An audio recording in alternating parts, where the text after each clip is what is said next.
Joy Prime, the ultimate experience. Welcome on Beyond the Headlines. It's a Monday morning and we bring you that dose as promised. A two-time Chief of Defense Staff and, former President Rawlings, former President Liman, and National Security Advisor under President John Evans Atta Mills of blessed memory. He'll be joining us for this conversation. Now, we're talking about Ghana. The scope is wide, and he is a man of a wealth of experience who can share his thoughts on all of these matters. Don't you forget, as we host our guests this morning, that you can get interactive with us on 0551 575757. Don't call, send WhatsApp messages. 0551 575757. Just to let you know as well, we're going to do about 25 minutes till around 7:40. We'll take a brief break, bring you business, and after that we continue with the rest, the second bit of the conversation. So when business comes through, don't think it has ended. We'll continue with this big interview. Without further ado, though, let me welcome you, and welcome as well Brigadier-General Joseph Nunoo-Mensah. A very good morning to you. Good morning to you. Should I salute? Salute and stand at ease. Sit at ease. I should sit at ease. Yes. Okay. Relax. Right. It's always a pleasure having you. Thank you. I'm a man of peace. When I speak, sometimes they are for war, but I don't mean war. Right. But if I had been a boxer, I would have been a terrible boxer because I don't know how to pull punches. When I hit too hard. You hit hard. But General, we're a guy. I mean, you're blue and everything, and I've noticed your glasses have a blue tint. The glasses of what? There's a reason for it. Whatever I do, I do for a reason. Right. If you have my children, there's a reason for having the children I had. I had 3 children. My car, take 5. My wife and I in front, my 3 children at the back. No more than that. Right.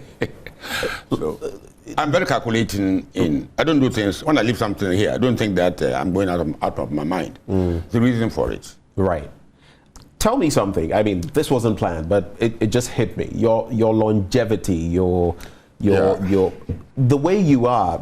I don't want to mention your age live on air. I will not do that. But you are very advanced in years. Yes. Yet you're still, this sharp, and you're so strong and all of that. What's your secret?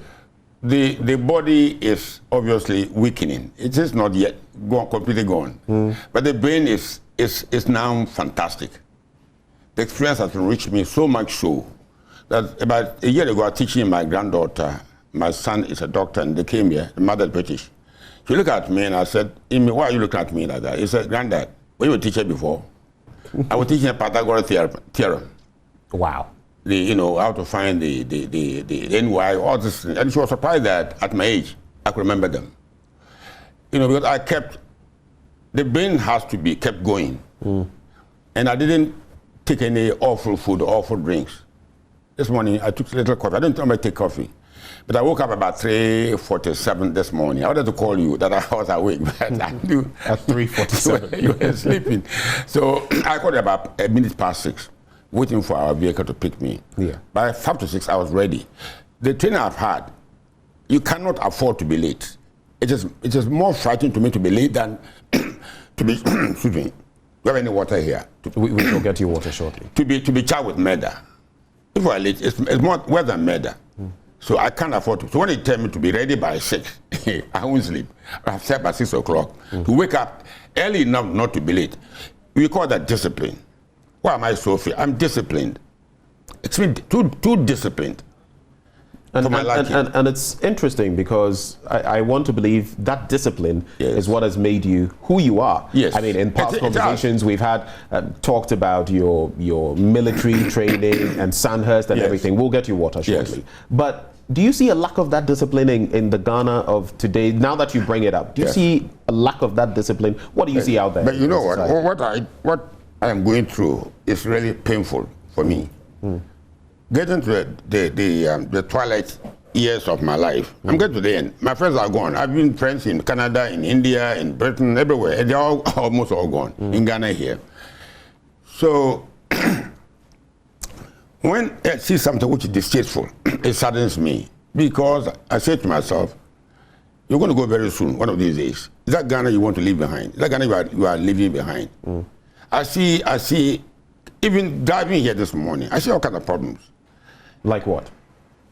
The discipline on the roads. First of all, coming here late is a problem. Right. The problem I told you this morning. The driver didn't know where I was. So I had to walk to the school. If I walked to meet him half the way, I had a program with your sister station, GBC, yesterday. The same thing happened. The time I would have spent to prepare for this meeting would have been unthinkable. I will go actually see the school myself, make sure I know where I'm going.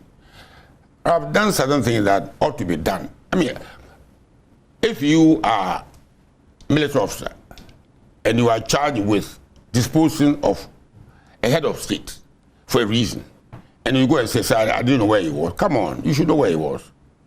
But let's just get that clearly. You say if you're a military officer and you're charged with disposing of a head of state, that's a bit, what are you suggesting, General? In 1978, right. There's a lot of history, a lot of knowledge, a lot of information. Our Champa government was facing problems from the civilian setup, demonstrations, professional bodies were against him. Myself and the press, General Hamidu, he passed on not long ago. At a meeting said, it's about time that he went back to barracks. He'll be coming to Guinea, I'm sure you touched on Guinea. But he wouldn't agree to go back to barracks. We had to take him out of the scene for the military to hand over power to Liman and so on and so on. So when Akufo charges me to General, go and get it done, come on, it's a huge responsibility. And you can't go and let anybody down. It has to be done properly. You don't even sleep. So not sleeping like today. I've been doing this all my life. The thing you need to do is to find out how long you need to sleep. If you are meeting at 1 o'clock, I go to bed at 6 p.m. and I'll sleep. Wake up at 12 and get ready by 1 o'clock. Right. That's what is lacking. Discipline is now gripping, destroying this country. Nobody is disciplined. Let's focus it from the end of the ordinary Ghanaian. Yes. You've spoken about some of it, what you saw en route, here. From our leaders, what kind of indiscipline are you seeing? It starts at home. You yourself, the father, but behave well. For children, like son, like father. We say my elder son, he's like me, like a clone of me. You know, he behaves like me. The blood is the blood. You cannot learn to be disciplined. You must be born disciplined to start with. You must be born with discipline? Yes, with discipline. My father was a fisherman. My father, I never saw him smoke or drink. Very religious. But he worked like a bulldog. At one point I told him, Father, I was chief of defense staff. What is the problem with you? Stop work. As if he didn't hear what I said. Today, 84 to 85, I'm working like a bulldog. Worse than him. And my children tells me, stop work. I said, I don't hear what you are saying. You know, that's the kind of discipline I'm talking about. And I put myself in school. Nobody took me to school. I went to school myself. Because my brothers, cousins, nobody went to school. I said, my father, I'm going to go to school. He said, what are you talking about? I said, I'm going to go to school. I don't know what happened to me. 1945. I was about 8 years old. So, and I built myself. Nobody paid my school fees. To go to secondary school, I had to go and work in the port, carrying cocoa and cement. I'm so seasoned, so tough, so that I paid my school fees. How many people paid their school fees in school? You have to be determined to be somebody. Is the indiscipline then on the back of having life too easy nowadays? Is that part of the problem? It's a huge part of the problem. Because I used to walk from Accra Girls down to Nyao Clinic. Walk all the way to Accra. I come from my work at Elang near Brig. So walk 4 o'clock. So waking up at 3:30 is nothing new to me at all. Walk all the way. Trotro, you couldn't pay trotro. I had to walk all the way to Elang where you work and then walk back. You went to that kind of regime. You don't want your children in the modern people like you who have been fed on lactogen and all these chemical foodstuffs to do this. So we protected you too much. In fact, the children who are coming today, my grandchildren, even great-grandchildren, they have a problem. Because when I look at them, when I pass through all these schools, coming to school in Land Cruisers and all this kind of stuff, when they grow up, when we are no more, when I'm no more, and I'm replaced not even by my children, but my grandchildren and great-grandchildren, how is Africa going to be if they continue like this? And that's the big question. I shall allow you to have a sip right before we get into education-related matters, especially as you started, General, talking about, sharing some educational thoughts, the Pythagoras theorem and all of that with your granddaughter. I would have us focus on what our education is today, what it has become, and maybe what the differences are between what you were accustomed to, growing up, what you have seen over the decades, and where we find ourselves currently, and what you see to be maybe that gap that is sort of, not making us arrive at the sort of destination we want when it comes to education. What has changed? And what has changed? What has changed is the passion, whatever we are doing. Now we don't have passion. When I look at our leaders in the past, Nkrumah was human, to err is human, but he was passionate. Even his ministers, Kobodi said, not educated people, half educated people, but they had passion and they had leadership to get things done. That passion for whatever you are doing is no longer there. It's no longer there. The teachers who taught me with passion. Nobody taught me with passion. I had a headmistress with then Ghana Secondary School. Nkrumah brought her about 1959. I didn't go to school early. I was fishing and carrying cocoa and so on to pay my school fees. And this woman one day suddenly asked me, I was actually in a boarding house, but she was a bit scared living alone in her bungalow. So I used to sleep in the living room like a bodyguard. One morning, Saturday morning, I got up, I was going home. Then she called me and asked me a question, which I never understood how she asked that question. She said to me, Mr. Nunoo-Mensah, who pays your school fees? Where did this question come from? I never asked it. Today people are begging me to pay fees. People ask me and give me favors. I never ask for any, nothing from my father. Never asked for any favor, anybody. And then I said, my mother paid my school fees, which was not true. Your mother, what does she do? My mother sells foodstuffs in the market. Is that what she does? And she pays the school fees? Where is she? She's at home. Bring it to me on Monday morning. I will take to Accra, not far from here, Kokomeme in those days, and get to Ghana Educational Trust, get you a scholarship. Where does this come from? I don't know. And at that time, to be honest with you, honored by the Bible, by the Quran, my money had run out. I think God was preparing me for what I'm doing today. People cared. People took interest in what they are doing. They did it with passion. Today we don't. We bring a policy on education just to win political power, not because the policy was going to fulfill any objective. Today I produce so many university graduates. I didn't go to university, O-level. The first ever to get grade 1 in Ghana Secondary School, Guinea Secondary School, was me, a fisherman's son. You're the first person to get grade 1 in those days. At Guinea Secondary School? Yes. And when I was doing that, I remember they were doing Latin. The first passage was expectate die adorarat. Talk about Olympic game. Expectate die adorarat. Even the whole school 1960 asked me about who did Latin. It's in my head. And I came to Makola with all the notes to the exam. When people in Achimota were living about in air-conditioned fans, I was walking from Kanishi to Makola. In the middle of the noise, the chaos, the confusion there, and doing mathematics, yet I managed it. So life had been tough, but we were prepared for it. And everybody along the way helped you. Everybody along the way. Today, if I help you because I want something from you, I go to politics because I want money, not because I want to serve Ghana and serve Ghana well. This wasn't the case when I was growing up. So things have changed. Right. People of your age and so on. They're thinking about the biggest car they can drive. I have about 4 or 5 cars in my house. I never sell cars. The cars are they are like my possession. One day when I die, in my way, I would say they should bury me in my old Benz. Take the whole car. When you die, you say they should bury you in your old Benz. Put me in the Benz and bury me with.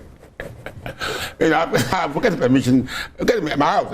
Sing the whole Benz down and put me inside and bury me. That Benz. Are you serious? No. When I'm talking to you, don't think I'm not serious. I'm serious. I don't joke about. No, I just had to clarify on that bit because of how you were laughing. No. I mean, there are people, most friends of mine were buried in their houses. Dr. Kito. Right. Good doctor. No, it happens. It happens. You know. So, that car was bought in late 1975. So, 46 years. Old. Is they alive? When I bring it here, I'll drive it here. I can't drive because I'm scared driving these days. And there were others. Today we get money. All we do is to buy the beautiful Land Cruiser, Benz, around. Come on, there's a lot to be done with the money. We have youth who are roaming the sea without a job. Come on. Don't tell me Ghana cannot take care of itself. If I took care of myself as a poor boy from Winneba, fishing family, of course you can take care of ourselves. We go and still go on begging. We still go on begging who? Europe is busy sorting themselves out. America is busy. America is in confusion. America is chaotic now. They've been also chaotic situations. We can't depend on them any longer for our well-being. We have to take care of ourselves. We have to depend on our own selves yes. And not depend on foreigners. But just staying a little bit on education. We'll get into other matters, but of course, since we have ample time to discourse on some of these matters, we'll get into them.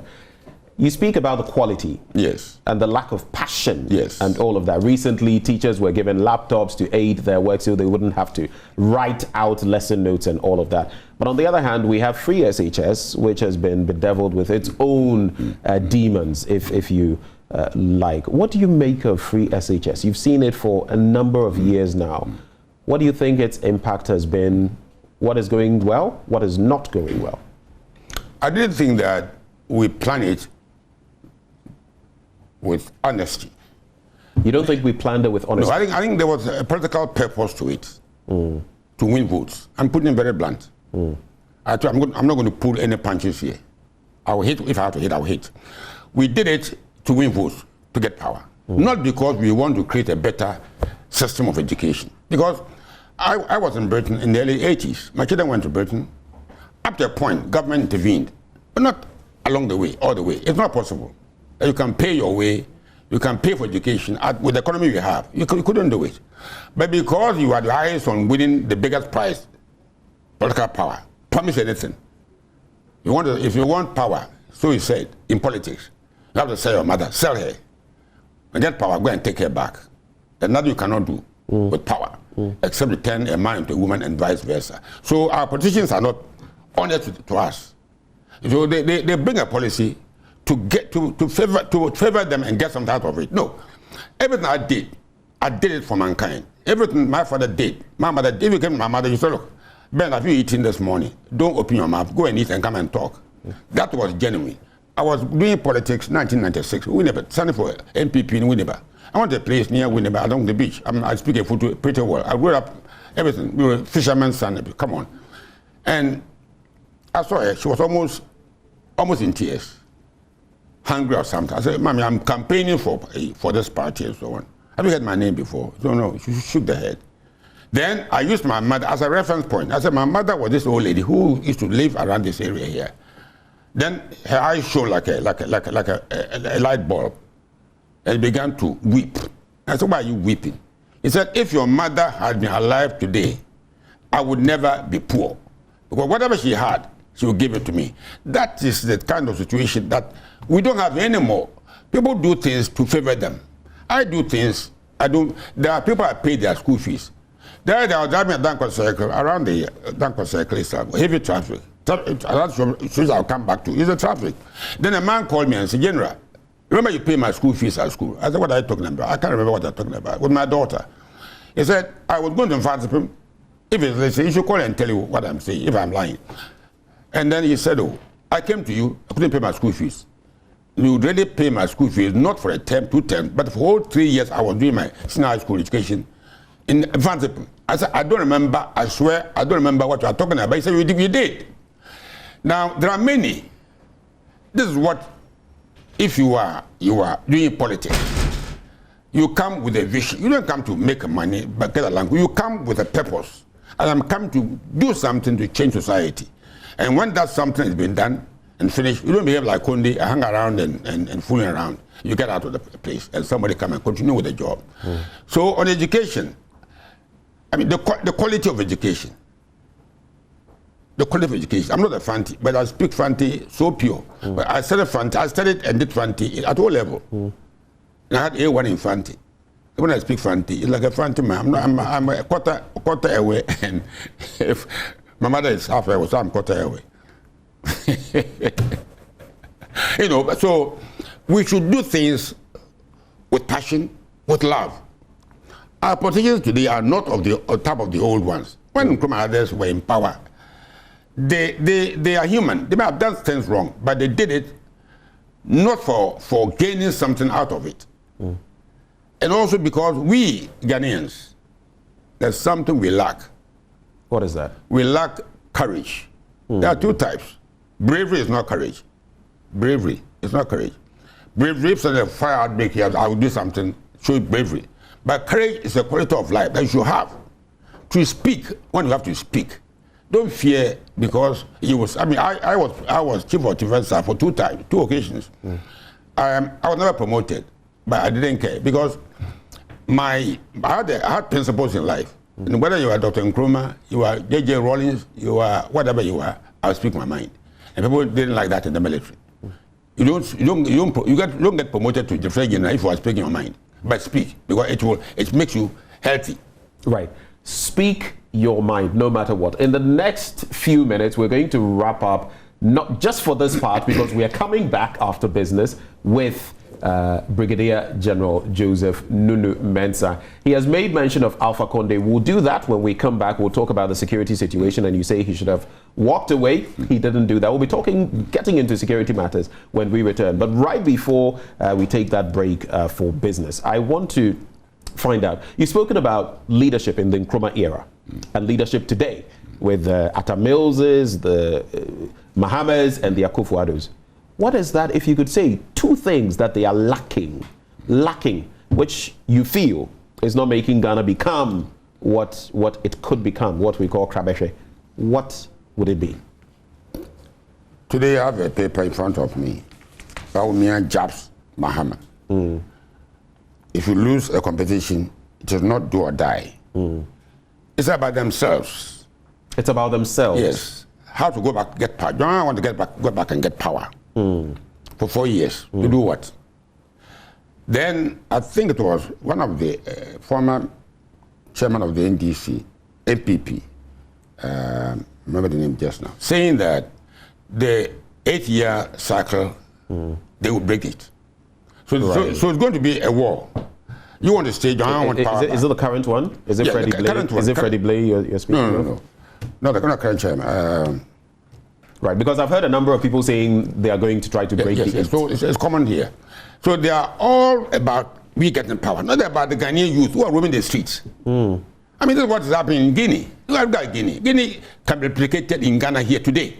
Guinea could be replicated in Ghana today. Look at the youth who supported the coup. Why the AU and the ECOWAS and UN were mad about this young man, youth were happy because the politicians have failed them. They have failed them. If you are buying land cruisers, if you are going to borrow money to buy land cruisers, to take care of yourselves in parliament, and youth are roaming the streets, come on. That's not the way to do it. So just to wrap on this belt, I want a yes or no answer. Have our leaders in Ghana failed us as well? They have failed us. They have failed us. They have failed us.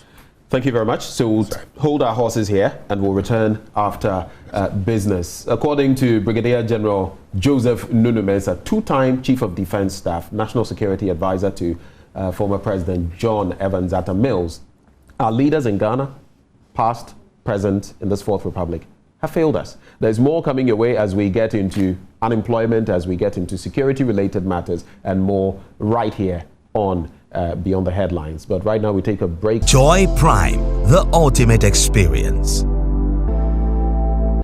We're back for round two right here on Beyond the Headlines. It's our big one with Brigadier-General, I should say, Joseph Nunoo-Mensah, Chief of Defense Staff, and we dig into some of the matters we couldn't right before the business break. Now, we're going to put things together very briefly, and after that, there's another conversation coming your way. But General, thank you for staying with us. Thank you very much.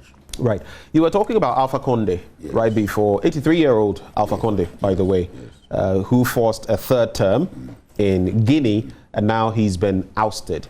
You see a line, a pattern there. What is that pattern? Why are we having coups like this? Mali, then Guinea. Professor Enning says he feels we could have 2 more coups in West Africa before the end of the year. Why is all this happening? We haven't learned lessons from the past. We've had coup in the 60s. We had a coup in Ghana. Nigeria had a coup. There've been coups all over. But we haven't learned the necessary lessons to avoid having these situations coming back to haunt us. We are people who are practicing democracy, so-called democracy. But So-called democracy? Yeah, it's not democracy, because democracy is a government of the people, by the people, for the people. For the people. And in Ghana here, everywhere, people come to power, do what they like. And those who are close to them, the minister, the party people, who should tell them that we are overstretching our mandate. We are going beyond taking too, doing things which are not constitutional. They keep quiet. We, the people of Ghana, too, lack the courage to say, please, you are going too far. So it comes on until some young officer gets up. As a young officer, this gentleman is about, is he 30 what? I don't know how old he is, but he's pretty young. Yeah, pretty young. Rawlings for 32 years. And then after, until some, I don't need a word, crazy chap, Gaddafi and others come up and throw it on board. It is going on. We are not learning lessons. So history is repeating themselves. I'm surprised if any more coups happen. Because situations you wouldn't be surprised if any more coups? I wouldn't be surprised. Because we are behaving, if you look at, if I slept and I woke up and I saw the youth, they're celebrating coup d'etat, I said, what the hell is going on? Celebrating the coup d'etat? It means whatever was before the coup d'etat was obnoxious, was terrible. So whatever is coming must be better than the previous one. Even though this soldier cannot do anything. They won't do anything. But the fact that the previous government had been overthrown, Alpha Conde had been overthrown, it's a pleasure to the young people there. Why? If you saw them on the street, you think you are in Nima or Mamobi or somewhere, helplessly, without any hope of jobs. You are crucial people in Ghana today. Young men are chasing me, my relations, uncle, the grandfather, to join the army. I was begged to join the army. I wasn't chasing anybody. Right. Today, so the desperation can be found all over Europe, also all over Africa. If you want to go to South Africa, which I did in 1977 for the first time, so like European country, look at what they've done with South Africa even today. Yeah. So I don't know what's wrong with the black man. That when they get power, he doesn't use the power to benefit the people who voted for him, but use the power for themselves. And this situation is similar to what we have in Ghana here today. Are you saying the symptoms, what we are seeing in Ghana is symptomatic of what we've seen in Guinea that has culminated in that military push? You can replicate what happened in Guinea can be replicated in Ghana here very easily. Even in Nigeria, everywhere, because our leaders are not behaving the way they should. You don't come to power to make money. You come to power to serve the people. But we are not serving the people. Today, when I'm traveling, go to Guinea, I see Land Cruisers, plenty of them all over the place. I said, what is the hell with a Land Cruiser? What do you need to buy a Land Cruiser when your youth have got no jobs? Why don't you invest?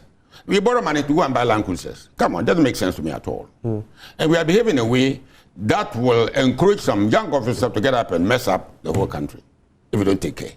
If we don't take care? Yes. So what should we be doing?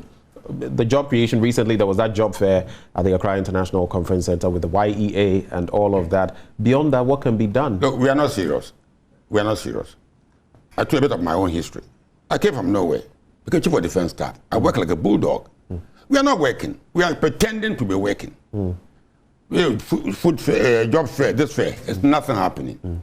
Even if you grow cassava, just go and put stick in the ground. We can make enough cassava to produce bread from cassava.